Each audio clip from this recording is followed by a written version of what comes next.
माझी कन्या भाग्यश्री नावाची योजना आहे ना, भाग्यश्रीला कन्फ्युज करायला धनश्री टाकले, बरोबर. आणि माझी कन्या इथं भाग्यश्री आहे ना, तर इथं भाग्याची टाकले. परफेक्ट ट्रॅप कसा आहे बघा.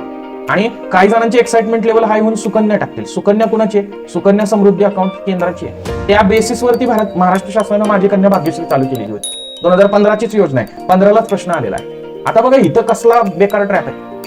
काय होतं, प्रश्न सोपा आला, आपली एक्साइटमेंट लेवल हाय होती आणि आपली एक्साइटमेंट लेवल हाय झाली की आपण काहीतरी चुकीचं मार्क करून येतो. काय होतं, पटकन पर्याय क्रमांक 3 टिक होतं आणि नंतर लक्षात येतं की भाग्यश्रीच्या ऐवजी आपण भाग्याचीला टिक करून बसतो.